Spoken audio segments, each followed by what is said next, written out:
جن یا پھر گھوسٹ خود کو زیادہ تر اینیملز کی فارم میں ظاہر کرتے ہیں، عموماً کتوں کے یا پھر بلیوں کے، اور کچھ اوکیجنز پہ جن خود کو ایسی فارم میں بھی ظاہر کرتے ہیں کہ جو ہم عام انسانی سوچ سے پرے ہوتی ہے، جسے ہم پراپرلی پروسیس نہیں کر پاتے ہیں، اور پھر وہ چیز جو ہم دیکھتے ہیں وہ ہمارے لیے پیرانارمل بن جاتی ہے اور اسے ہم ہانٹیڈ اسٹیمپ کر دیتے ہیں۔ آج کے ایپیسوڈ کی ہارر سٹوریز بھی کچھ ایسے ہی سلسلوں سے جڑی ہے۔ ان سٹوریز کو سبمٹ کیا ہے زی ایس اور انتصار بدول نے۔ اگر آپ بھی اپنی سٹوریز اس چینل کے تھرو دوسروں تک پہنچانا چاہتے ہیں تو اس ای میل کے اوپر اپنی سٹوریز لکھ کر آپ سینڈ کر سکتے ہیں۔ اسی کے ساتھ بڑھتے ہیں آج کے ایپیسوڈ کی طرف۔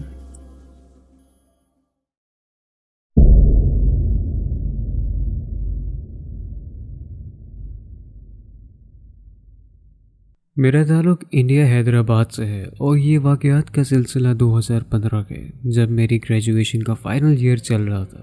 میں نے گرمیوں کی چھٹیوں میں فیشن ڈیزائننگ کا شارٹ ٹرم کورس جوائن کیا تھا۔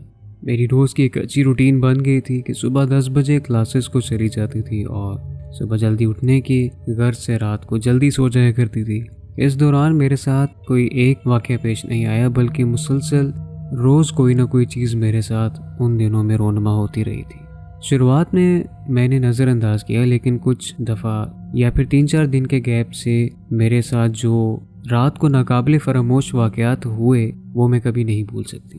اس کے ساتھ یہ بھی بتاتی چلوں کہ میں ان دنوں میں گرمی کے باعث زمین پر سویا کرتی تھی اور اپنی امی جو کہ اس دنیا میں نہیں رہی، اس وقت ان کو کہتی تھی کہ آپ میرے ساتھ میرے روم میں بیڈ پر سو جائیں۔ میرا روم بس اتنا بڑا ہے کہ 3 عدد بیڈ کی جگہ وہاں بن جاتی ہے، اور ایک طرف بہت بڑی کھڑکی ہے جو کہ میں گرمی کی وجہ سے کھلی رکھ کر سویا کرتی تھی۔ اب واقعات کی پہلی رات مجھے نیند میں ایسے محسوس ہوا کہ کسی نے میرے کان میں بہت قریب آ کر سرگوشی کیا اور باقاعدہ میرا نام پکارا ہے، اور اس سرگوشی کے ساتھ مجھے ہوا بھی محسوس ہوئی۔ میں نے اس وقت اس کو اپنا وہم قرار دیا اور اس کے بعد میں سو گئی۔ دوسری رات مجھے مسلسل کسی کی پائل کی چھنکار سنائی دے رہی تھی جو کہ تھوڑی دور سے آ رہی تھی۔ میں نے گمان کیا شاید باہر سڑک پر کوئی ہندو پڑوسی عورت جو پائل پہنتی ہوں گی چہل قدمی کر رہی ہوں گی یا کہیں سے واپس آ رہی ہوں گی، لیکن کچھ دیر بعد یہ آواز تیز ہونا شروع ہو گئی، اور اب ایسی آواز تھی جیسے کوئی بڑی سی چین جو کہ کسی مشین کی ہو سکتی ہے کوئی وقفے سے بجا رہا ہو، اور اس آواز کے درمیان 3 سیکنڈز کا گیپ تھا۔ یہ آواز اب مجھے بے چین اور خوفزدہ کر رہی تھی کہ میں نے ساری دعائیں پڑھ لیں، اور جوں میں ہلکی سرگوشی میں ورد کر رہی تھی مجھے لگ رہا تھا کہ وہ آواز اب آہستہ آہستہ دور سے آنے لگی ہے، مانو جو کوئی بھی تھا اب چلا جا رہا ہے، لیکن بہت آرام سے۔ یہ آوازیں کچھ دیر بعد جب فجر کا وقت ہوتا تو بند ہو جاتی۔ ان آوازوں کا سلسلہ کچھ 5-6 دن چلا، اور میں نے اتنی بھی ہمت نہیں کی کہ اپنے گھر میں کسی کو بتاتی، خاص طور پر اپنی والدہ کو۔ میں نے بتانا ان کو مناسب ہی نہیں سمجھا کہ وہ ایسی چیزوں سے ویسے ہی بہت ڈرتی تھی۔ ان واقعات کو لے کر میں نے خود کو بہادر ثابت کیا تھا۔ مجھے ڈر تو لگتا تھا، لیکن میں ڈر کو خود پر حاوی نہیں ہونے دیتی تھی۔ اب ایک دن صبح کے وقت میں روز کے معمول کے مطابق کلاسز کے لیے تیار ہونے لگی تھی تو مجھے وہ آواز دوبارہ سنائی دی، اور میں نے فوراً اپنی امی کو کمرے سے پکارا اور ان کو خاموش رہ کر کھڑکی سے آواز سننے کو کہا، لیکن وہ آواز صرف جیسے میرے ہی کانوں کو سنائی دے رہی تھی، کیونکہ امی نے کہا کہ مجھے تو کسی قسم کی آواز نہیں سنائی دے رہی تھی، ضرور تمہارا وہم ہوگا۔ میری امی نے کہا تھا کہ کوئی پڑوسی کے گھر سے آ رہی ہوگی، تم خواہ اتنا سوچ رہی ہو۔ اور یہ سن کر اب میں نے ہمت کی اور ان آوازوں کو نظر انداز کرنا شروع کر دیا۔ کچھ دن بعد ان آوازوں کا سلسلہ تو ختم ہو گیا اور میں نے چین کی سانس لی، لیکن یہ میری غلط فہمی تھی، کیونکہ اب اس کے بعد جو میرے ساتھ ہوا یہ سب سے خوفناک مسئلے کا آغاز تھا۔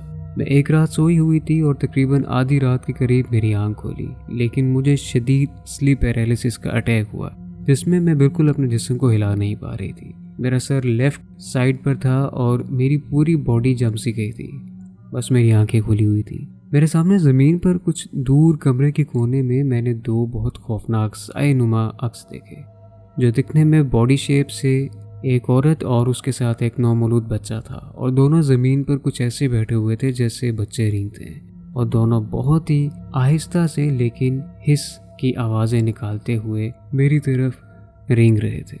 یہ دیکھنا تھا کہ خوف سے میری جان نکلنی باقی تھی۔ میں بتا نہیں سکتی مجھ پہ کیا گزری، مجھے رونا آ رہا تھا، میں ہل بھی نہیں پا رہی تھی، میں امی کو آواز دینا چاہ رہی تھی جو کہ بیڈ پر اوپر سوئی ہوئی تھی، لیکن نہ میری آواز اور نہ میرا جسم اس وقت کام کر رہا تھا۔ میں نے ہمت کی اور دل میں آیت الکرسی کا ورد شروع کیا، لیکن اس وقت مجھے آیت بھی ٹھیک سے یاد نہیں آ رہی تھی۔ نہ جانے کیوں اس دوران میں ساری آیتیں، سبھی دعائیں جیسے بھول سی گئی تھی۔ اب میں نے صرف اللہ اللہ کہنا شروع کر دیا اپنے ذہن میں، اور کچھ وقت ایسے ہی میری کیفیت رہی۔ میں ان دونوں کو دھیرے دھیرے اپنی طرف بڑھتے ہوئے دیکھ رہی تھی۔ میں ڈر سے کانپ اٹھی کہ اچانک مجھے ایک جھٹکا سا لگا اور میں ٹھیک ہو گئی۔ میں نے جلدی سے آس پاس نظر گھما کے دیکھا تو اب وہاں نہ تو کوئی عورت تھی نہ ہی کوئی بچہ تھا۔ میں رات بھر ڈر کے مارے کمبل میں چھپی رہی اور دعائیں پڑھتی رہی۔ اس واقعے کے بعد میں اب اپنے روم میں سونے سے بہت ڈرنے لگی۔ میں روز دعا کرتی تھی کہ اب پھر سے دوبارہ ایسا کچھ نہ ہو میرے ساتھ۔ کچھ دوسرے یا تیسرے دن میرے ساتھ ایک اور واقعہ ہوا۔ اس بار میری نیند ایسی حالت میں ٹوٹی کہ میرا لیفٹ ہاتھ ہوا میں اٹھا ہوا تھا اور لیفٹ پیر ہوا میں تھا، لیکن دروازے کی جانب اٹھا ہوا ہے اور وہیں جمع ہے، مانو جیسے کوئی اندیکھی چیز مجھے اٹھا کر کہیں لے جانا چاہتی ہو۔ مجھے باقاعدہ اپنا ہاتھ اور پاؤں ہوا میں اٹکا ہوا محسوس ہوا، لیکن کچھ نظر نہیں آ رہا تھا۔ میں نے ڈر کے فوراً اپنے ہاتھ پاؤں سیدھے کیے اور ڈر کے مارے کمبل میں گھس گئی۔ آیت الکرسی پڑھنے لگی۔ مجھے دوبارہ پتہ نہیں کب لیکن نیند آ گئی۔ اس کے کچھ روز بعد مزید تکلیف دہ اور خوفناک مسئلہ پیش آ گیا۔ میں اپنی امی کے بیڈ کی طرف نیند میں پلٹ کر سو رہی تھی کہ اچانک میرے گلے پر ایک اندیکھا پیر اوپر سے پڑا جو مسلسل گلا دبا رہا تھا۔ میں نے نیند میں محسوس کیا کہ یہ کسی کا پیر ہے۔ میں نے دیکھنا چاہا لیکن نیچے اندھیرے کے باعث مجھے کچھ نظر نہیں آ رہا تھا۔ مجھے لگا یہ امی میرے ساتھ ایسا کیوں کر رہی ہیں، لیکن میں نے جب بیڈ لیمپ کے سرہانے اوپر دیکھا تو امی تو سکون سے سو رہی تھی۔ پھر یہ پاؤں میرے گلے پر کس کا ہے؟ میں نے خوف کے مارے آیت الکرسی پھر سے پڑھنا شروع کر دی کہ اب مجھے سب سمجھ آ گیا تھا کہ میرے ساتھ کیا ہو رہا تھا۔ اس وقت نہ جانے مجھ میں اتنی ہمت کہاں سے آئی، یہ بس میرا رب جانتا ہے۔ اور اس وقت میں ڈر اور مسلسل واقعات کے باعث شدید خوف سے غصے میں آنا شروع ہو گئی تھی کہ آخر یہ کیا چیز ہے جو مجھے اتنے دن سے ستا رہی ہے۔ اور میں نے اپنی بچی کچی ہمت جمع کی اور اس پاؤں کو اپنے دونوں ہاتھوں سے پکڑ کر ہٹانا چاہا، اور اس دوران میں اس پاؤں کو نوچنے لگی۔ مجھے اس وقت وہ پیر کسی روئی یا پھر کاٹن کی طرح نرم لگ رہا تھا جس پر اسکن ہو۔ میں ساتھ ہی ساتھ آیت الکرسی پڑھنے لگی، لیکن تعجب کی بات تھی کہ میرے حلق پر پاؤں ہونے کے باوجود میرے منہ سے اس بار بہت عجیب سی گھٹی گھٹی لیکن آواز نکل رہی تھی۔ مجھے یاد ہے میں نے آیت الکرسی کا آغاز کیا تھا۔ میرے منہ سے کسی مرد کی موٹی سی گھٹی ہوئی آواز نکل رہی تھی۔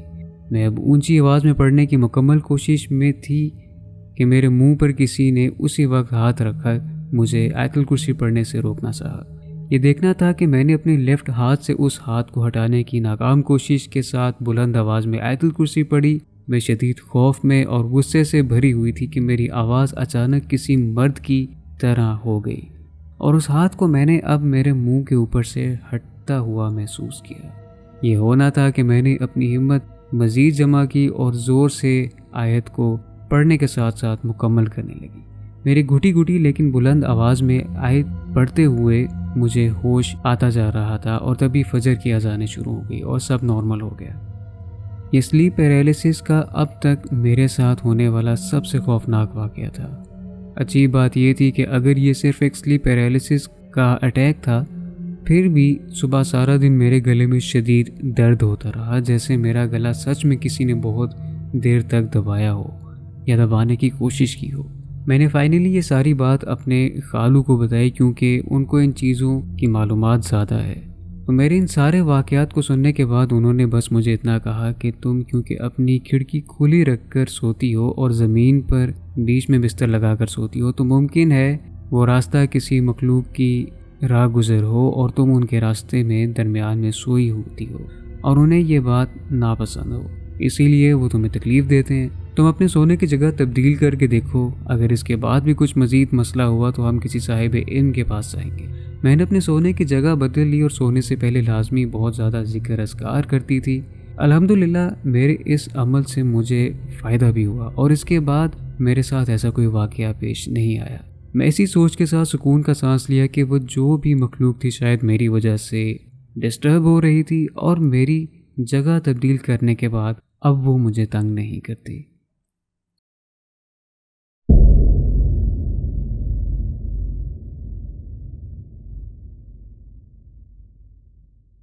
میرا نام انتصار ہے، میں ابھی 24 سال کی ہوں۔ میرا ایک چھوٹا بھائی اور اس سے چھوٹی ایک بہن ہے۔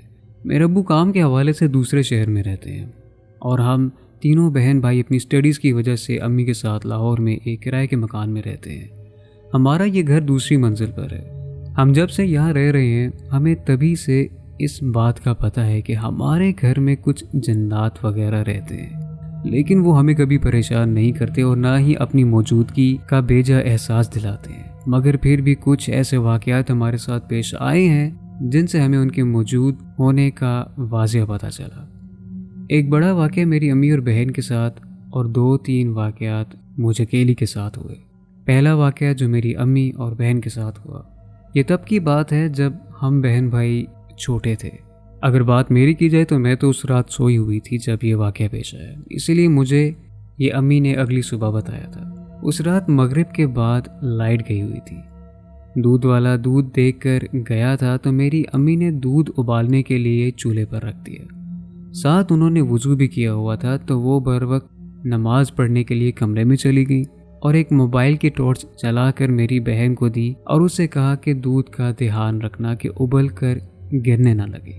اب میری امی نماز پڑھ رہی تھی اور میری بہن باہر کچن میں تھی۔ ہمارا کیونکہ اوپن کچن تھا، میری بہن کو باہر کچن میں کھڑے ڈر لگنے لگا تو وہ دودھ کو چھوڑ کر اندر امی کے پاس بھاگ کر آئی اور آ کے بیٹھ گئی۔ امی کی ابھی نماز ختم نہیں ہوئی تھی کہ کچن سے ایسے آواز آئی کہ جیسے کسی نے زور سے لوہے کا پتیلا فرش پہ دے مارا ہو۔ امی پریشان ہو گئیں کہ کہیں باہر کچن میں کوئی بلی نہ گئی ہو جس نے پتیلا گرا دیا ہو اور کہیں وہ دودھ خراب کر کے بھاگ نہ گئی ہو۔ اس لیے انہوں نے جلدی سے نماز ختم کی اور فوراً باہر کچن میں گئی۔ کچن میں آ کر ٹارچ کی روشنی میں جو دیکھا تو دودھ ابھی بھی اوپر چڑھا تھا اور بس گرنے ہی والا تھا۔ امی نے چولہے کا فلیم آہستہ کیا اور پھر آس پاس روشنی ڈال کر دیکھنے لگی کہ کون سا پتیلا گرا ہے۔ میری بہن نے بھی دیکھا۔ حیرانی کی بات یہ تھی کہ نہ ہی کوئی پتیلا اپنی جگہ سے ہلا ہوا تھا، نہ ہی کسی جانور کا کوئی نام و نشان تھا، اور تو اور فرش پر کوئی چیز گری بھی نہیں ہوئی تھی۔ اگلے دن ہم سب یہ سن کر بہت فیسینیٹ ہوئے تھے کہ کسی جن نے دودھ کو ضائع ہونے سے بچانے میں ہماری مدد کی ہے۔ اس کے بعد جو واقعہ میرے ساتھ پیش آیا تھا کہ مجھے ہینڈ فری میں سانگز لگا کے گھر کی چھت پہ واک کرنے کا بہت شوق ہے۔ امی مجھے منع کرتی تھی کہ رات کے 10 بجے کے بعد چھت پہ نہ جایا کرو، مگر میں ان کی نہیں سنتی تھی۔ اس رات بھی میں نے ان کی نہ سنی۔ مجھے ڈر بھی نہیں لگتا تھا اور نہ لگتا ہے، اور میں واک بھی پورا گھنٹہ کیا کرتی تھی۔ خیر میں اس رات 11 بجے واک کرنے گئی، 1 گھنٹہ خوب واک کی اور نیچے آ گئی۔ اب میں سیدھا بیڈ روم میں جا کر ٹی وی کے سامنے بیڈ پہ بیٹھ گئی اور ٹی وی دیکھنے لگی۔ میری لیفٹ سائڈ پہ کمرے میں آنے جانے کا دروازہ کھلا تھا۔ ابھی میں ٹی وی دیکھ ہی رہی تھی کہ مجھے اپنی آنکھ کے کونے میں دروازے کے باہر فرش پر کوئی عکس نظر آیا۔ وہ اندر کمرے میں جھانکتے ہوئے مجھے گھور رہا تھا۔ اب وہ جو بھی عکس تھا اس کے وجود سے مجھے ایسا محسوس ہوا کہ وہ کمرے میں جھانکنے کی کوشش کر رہا ہے۔ میں نے فوراً اس طرف منہ کیا تو وہ جو بھی عکس تھا وہ غائب ہو گیا تھا، لیکن اس ایک لمحے میں میں نے اپنی آنکھ کے کونے سے جو اس کی شکل و صورت یا پھر یہ کہا جائے جو اس کا نین نقش تھا وہ اپنے ذہن میں نے تصور کر لیا تھا۔ وہ آج بھی مجھے ڈیٹیل سے یاد ہے۔ وہ مخلوق ایک پتلا کمزور سا مرد تھا جس کے چہرے اور جسم کی ہڈیاں تک واضح تھیں۔ اس کے سر پہ بال نہیں تھے، کوئی لباس نہیں پہنا ہوا تھا، اور اس کی اسکن کا کلر ایسا تھا جیسے گندا میلا گریش براؤن کلر جس پہ راکھ مل دی گئی ہو۔ اس کی دونوں آنکھوں کی جگہ بڑے بڑے سیاہ کالے گڈھے تھے اور وہ فرش پہ اپنے ہاتھوں پر جھک کر بیٹھا ہوا تھا، اپنا سر ٹیڑھا کر کے میری طرف جھانک رہا تھا۔ خیر مجھے پرواہ نہیں تھی، میں کھڑی ہوئی اور باہر گئی۔ اب مجھے اور بھی چیزوں کا احساس ہونے لگا تھا۔ آنکھ کے کونے سے کوئی نہ کوئی چلتا ہوا دکھائی دیتا یا کسی کی موجودگی کا احساس ہوتا، پھر بھی مجھے زیادہ پرواہ نہ ہوتی۔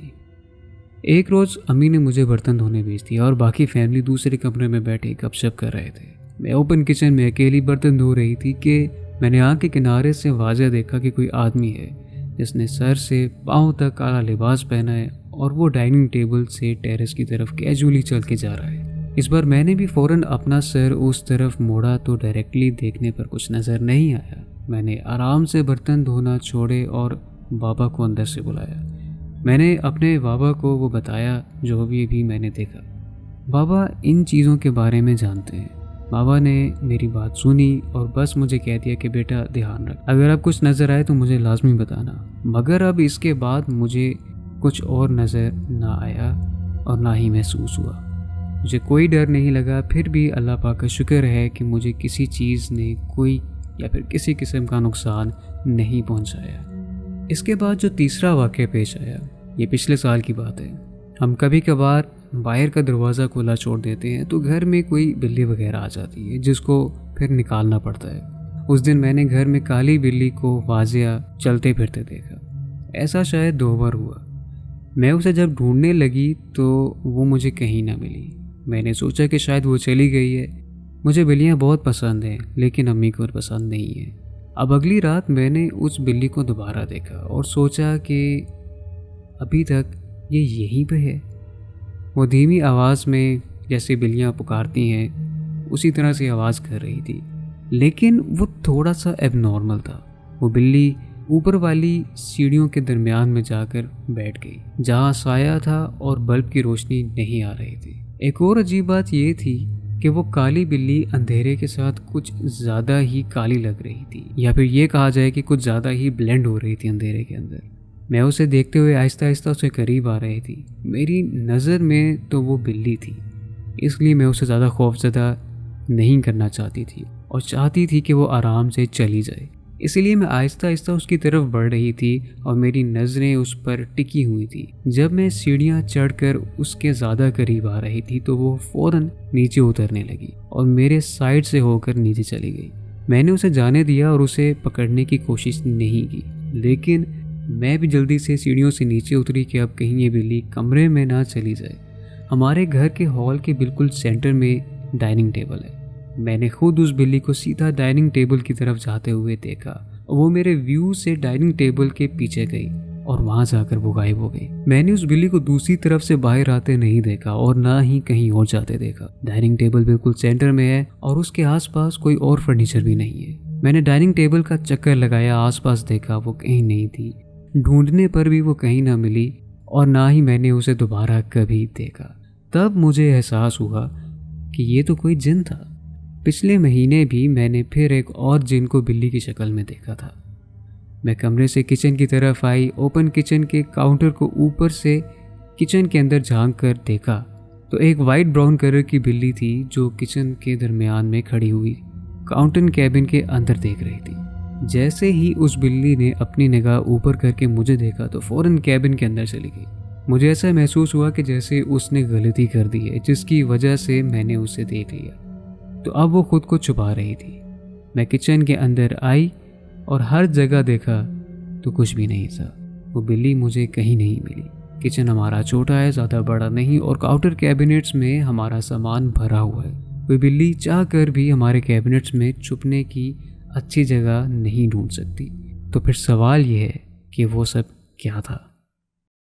آئی ہوپ کہ آپ کو آج کا ایپیسوڈ پسند آیا ہوگا، اور اسی کے ساتھ آپ کو اور آپ کے سبھی گھر والوں کو تہہ دل سے عید مبارک۔ اپنا اور اپنے گھر والوں کا خیال رکھیے گا۔ تب تک کے لیے فی امان اللہ۔